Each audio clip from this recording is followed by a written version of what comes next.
Hello, welcome to this channel. My name is Enoch. Today we'll be starting our series on Linux operating system. We will try to do a little introduction of Linux operating system. We will look at Linux principles, Linux distribution, and how to access a Linux operating system. And we'll be doing an exercise on Linux system files, the files that make up the Linux operating system. In this lecture, I have tried my best to remove the fluffy part or whatever I deem unnecessary. I have only put things I think is necessary to be able to perform well, maybe as a cloud engineer, or maybe as a DevOps engineer, or a site reliability engineer. And I believe that as a DevOps engineer or cloud engineer, whatever, your Linux administration skill has to be at its best. The Linux is one of the backbone, is one of the major pillars of DevOps, and you have to be at your best in this skill. Linux is an open source operating system created by Linus Torvald, and being an open source operating system means that the source code is open for inspection, for collaboration, for contribution, for modification, for repackaging, and you can create a derivative from it. And that's why we have a lot of Linux flavors out there today. There are a lot of developers out there contributing to the development and improvement of this operating system. Linux supports a wide variety of hardware there, from desktop computers to servers to embedded systems, smartphones, even supercomputers. Our Android phones is running on Linux. Linux also supports a wide variety of servers. Most servers out there are running on Linux. Linux is customizable because the configuration files are human readable. They are in text file. You can easily open them and edit them and customize them to what suits your need. Linux is also used in automation. It's used in automation. Linux supports a non-restrictive user interface, a non-captive user interface. So you can easily run things in the background. Linux is considered to be a safe and secured operating system. So everything in Linux is considered a file. Even including hardware, your socket, processes, everything is considered a file. Linux tries to avoid captive user interface. It embraces flexible and non-restrictive user interface. And when you try to run things and is asking for user interface, user input, it's asking you to click next, finish all those things. It has captured your user interface, and Linux try to avoid that. Linux embraces a small single-purpose programs which can be piped or combined together, to perform complex, programs. Linux uses a text-based configuration, which is human readable, is editable. You can easily open it and edit it and customize it to what suits your need. Linux is case sensitive. If you create a file and name it capital XYZ, is not the same thing as the small letter XYZ. Linux has super user account called root. Linux try to avoid in Linux we try to avoid using space when creating files and directory.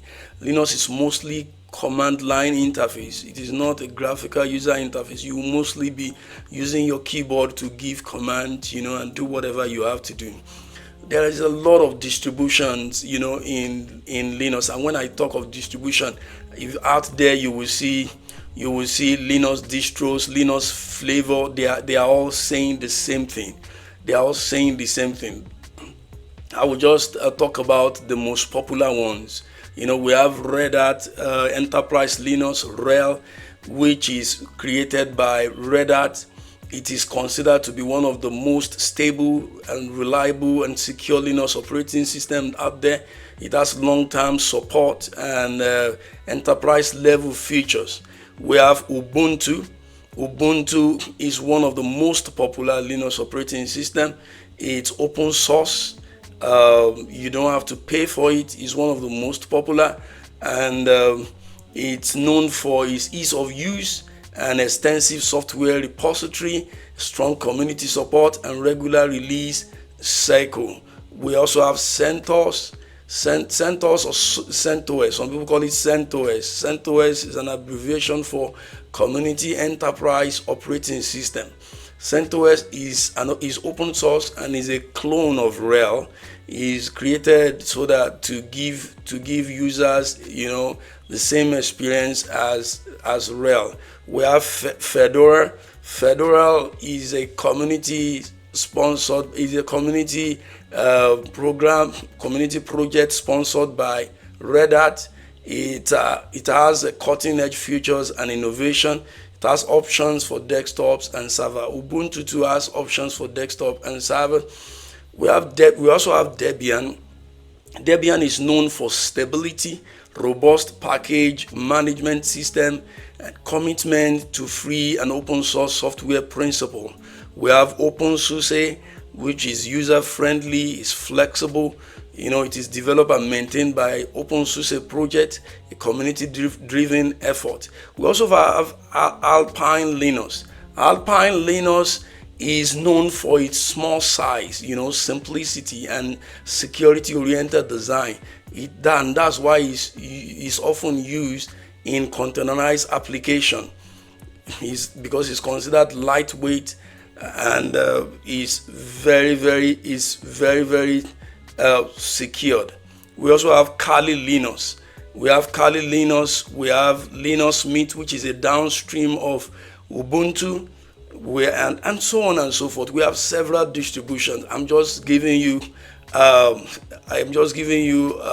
small part of it. So, but there are two classes of Linux operating system that I really want us to pay attention to. The first one is RPM based. RPM based use Red Hat Package Manager for package management. It has .rpm file extension. It uses tools like Yum. Yum is Yellow Dog Updater Modifier for package installation, update, and removal. If you are trying to install an RPM based Linux operating system, you most likely be using, maybe running command like sudo space yum space install with a package name to do the installation. And examples include RHEL, CentOS, Oracle Linux, Amazon Linux. We also have Debian based Linux operating system, and they follow a community-driven development model. You are not going to be paying for it. It provides community support through forum, mailing list, and documentation. It emphasizes free and open source software principle. It has a .deb file extension. It uses package manager along with advanced package tool for package management. If you want to install a Debian based operating system, you most likely be using apt. That's the advanced package tool, or dpkg, and you'll be running command like sudo space apt space install, with the package name to install the package. And examples of this Debian based Linux operating system include Ubuntu and Kali Linux. Between these two classes, there are no command difference. There are only packaging different. The only difference is just the way they are packaged, but the commands in operation are mostly the same. And if I will talk of my preference between the two, if I'm running a server, I will prefer to use RHEL because of the support, because it is the most stable, most reliable, most secure Linux operating system. If I'm running automation or DevOps, I will most likely be using Ubuntu because it has a wide, huge software repository. I don't want to run into software installation, so I most of the time prefer Ubuntu. How do we access a Linux system?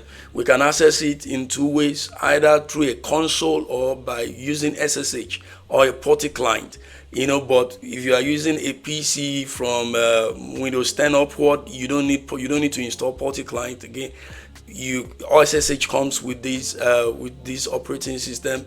You can easily use SSH with the username and host name to log in to access your Linux operating system. In my lecture, DevOps 101, where we treated virtualization, which was where we created VM, I show you how to log in into your Linux operating system remotely, which is using SSH, with the username and the host name. And if you're not familiar with VM, you may want to watch my first video on virtualization. Just at the end of the video, we did an exercise where we did an automated creation of VM. Repeat it and just log in. Run your Vagrant up, and after that run your Vagrant SSH, and you will be here. Let's see what we have here. This is a shell, and the Vagrant that we are looking at here is the username of the user that is logging. Localhost, this is the host name. This tilde sign here means this is the home directory of the Vagrant user.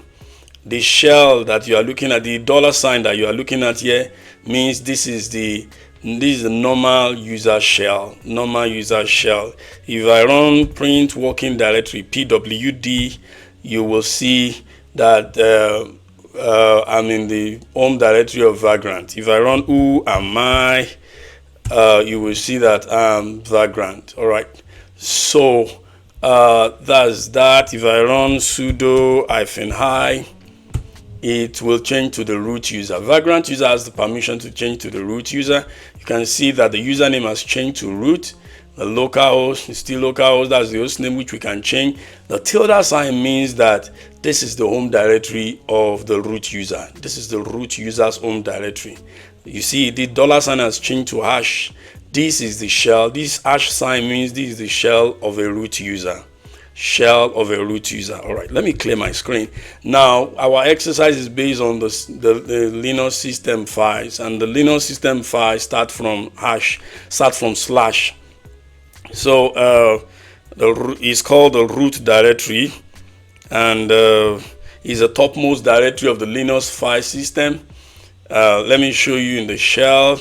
Just run cd // This will take you to the root directory. You can see the tilde sign here has changed to /. Now you are in the root directory. It's different from the root user's home directory. Please note, this directory contains all the files in the Linux system, directly or indirectly. If you run ls, you will see every other directory either are inside inside any of these directory. So let's look at the long format and see what these are. This AFS is a short form of Andrew File System. Is a distributed network file system. It will most likely be empty presently because we don't have any distributed network file system. It's usually serve as a mount point, for distributed network file system volumes. So if you do ls AFS, you will see that there is nothing inside it. So because we don't have any network file system presently. So the next one is bin. Bin contains user executable binaries, and what you are looking at means that this bin is linked to usr/bin, and they contain user executable binaries that are essential for the operation of the system. User executable binaries like pwd, ls, all these commands that I'm using, you will find their binary files in /bin. Let me show you ls bin, and you will see who am I. You see, cp command. You see something like cp command. All these binaries can be run. grep, all these things can be run mkdir. That's make mkdir, means make directory. mv, you see pwd, and so on and so forth. This can be run by both the root user and normal user. So that's that for binary. Our screen, and let's run ls-l to see the next one. Boot contains the kernel and bootloader. Contains the kernel and bootloader. Let's see what is inside boot. And you see intra MFS. This is our bootloader. And if you see VM Linux, this is our kernel. And this grub2 contains the bootloader configuration file. Let's see what is inside grub2. ls boot /grub2, and you will see we have grub.cfg. that's the bootloader configuration file. So please note that boot contains kernel and boot loader. So that's that. The next one there is dev. Dev contains special devices files like keyboard, mouse, hard disk drive, and so on and so forth. So if we go inside dev, you will see. Let me use the long format so that I can show you something. Dev, you will see CC. These are character files, which is this C. This what you're looking at is the permission colon, and this C you're looking at is character. It means these are character files, that deliver data in the character by character, and they can be for terminal, serial port, sound card, and so on and so forth. If you check, you will see some other ones that are B. See, you can see B here, and these are block devices file. You can see, and they send data in block. Example of such device would be our hard disk drive, SSD, and these, if you look at this, these are partition, hard disk partition. So that's that about dev. And the next one, ls, let's bring it up again. The next one is etc. etc contains configuration file, user configuration file, network configuration file, and so on and so forth. If you run ls etc, you will see some of them end in .conf. These are configuration files. I can change my host name from here if I want to. So that's that about etc. The next one there is /home. Let's go to home. One thing about home is that home has normal users directory. If you go to home, cd home. If you run ls, you find Vagrant there. You see, Vagrant is there. I've created these Enoch users earlier, and you can see Vagrant is there. We can create another user, and you will find that they have a directory in home. So every user has a directory in home. You can run user add Justin. If you run ls, you will see that Justin has been added to the user. So the next one is lib. Lib contains shared libraries that are essential for the operation of programs and application on the system. You see, it has a link to usr/lib. So it contains shared libraries. We can do ls lib, and you will see they contain shared libraries that are important for the operation of programs and applications. So that's that about lib. Let's go to the next one, media and MNT. These are mounting point for external devices. For external devices, maybe you want to mount a USB, or you want to mount a disk drive or something. They will have this is the mounting point. Media is the mounting point for devices that are mounted at insertion. MNT is a mounting point for devices that are mounted manually when the system is already running. So that's that about media and MNT. Opt is used for optional application. If we need an application if we need a software for our application but for the system, temporary one, we will install it in /opt. And if you look at /opt, if you run ls opt, you will see there is nothing much in opt.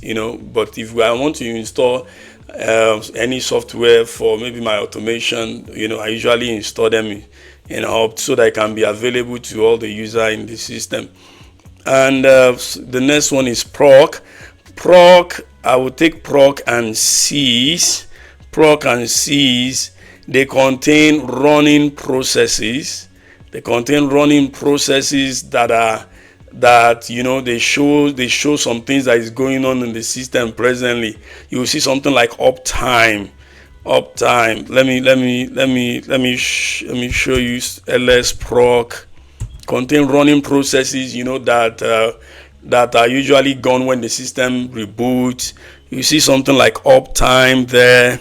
You see CPU info. If you run uptime, you will see the average load average. You see the number of users that are logging presently. You see how many minutes have been logged in. So on and so forth. So most of the things in proc and sys will be mostly gone by the time the system reboots. By the time the system shut down. So that's for proc and sys. The next one is root. This will take us to the root user's home directory. If I run cd root now, you will see that the / there has turned to tilde sign. It has taken us to the root user's home directory. Here the root users will have their personal files that they need for their thing, and so on. So this is the administrative user's personal account. That's that. And we have run there. Run is for system information that is volatile. Most of the time it is clear when the system reboots. It is used for storing temporary files that are created by various system services. So that's that about run. sbin contains system binaries. That perform very important tasks that are usually reserved for root users. If you look at if you do ls sbin, I'm in the root users home directory. So if you run ls /bin, you will see that we have all these binaries here, which ls/sbin. All right, now we're in the right place. Now I ran bin before. I can see that we were in the wrong place. So these are binaries that mostly can be run by the root user or by using sudo. Once you can use sudo, you see something like user add, user del, all those command format. If you want to format the partition, all those things can only be done by the root user by using sudo. So that's that about sbin. Let's go to our root directory, ls-l. The next one is The next one is SRV. I will take SRV and var together. SRV, you know, they usually contains server data or site data. If you have website data that you want to put it in this system, you want to use the system to display some website, you can save them in srv/dub, you know, after you have installed maybe your HTTP Apache 2. You can put those website file on srv/dub. You can put them in var/www/html. If I have my SQL file that I want to put in the system, I can put it in var/lib/a/mysql. So they contain var contain log files too. var contain logs file. We can check this log files. Let's go to var cd space var, and if you run ls, you will see this contain log file. If you go into log, you will see if you run ls, you will see messages. We can cut the content. If you want to see what is going on in the system, or maybe something is wrong with the system, you can run cut messages to see what is going on. This will show you some of the logs, you know, of what has been happening in the system. So that's that about that. Let's go back to our root directory. Don't forget, var contains var and srv are for logs and server data. ls-l to bring up. Let's see the next one. So the next one is Cs. Cs usually have files that are used in configuring and monitoring hardware devices and kernel parameters. You know, so that's just that about Cs. So the next one is temp. Temp is used to save temporary files. If I need some files, you know, for my application or for some programs, I can save them in /temp. If you check it now, you will see that there is just nothing much in temp presently. But if I need a temporary file that I need for maybe automation or something, or DevOps, I can put them in /temp. USR contains user-related binaries, you know, programs and documentation. That's what USR contains: user, you know, related binaries, you know, documentation.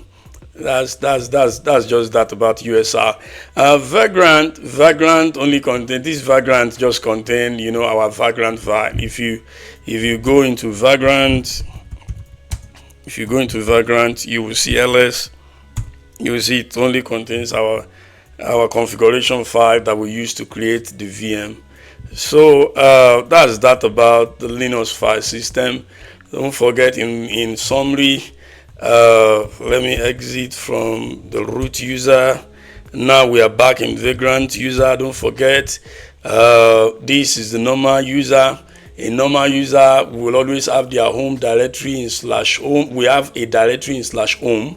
Don't forget, // is the root directory, is the topmost directory in Linux file system hierarchy. It contains all the directories, directly or indirectly contains all the directories and file in the Linux system.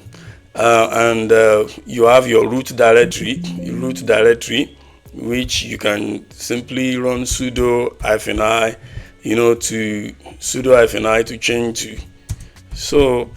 So basically, that's that for today. Please take time to familiarize yourself with all those files so that you can be able to, you know, customize the system as you like. You know. Thank you for watching, and see you in the next video.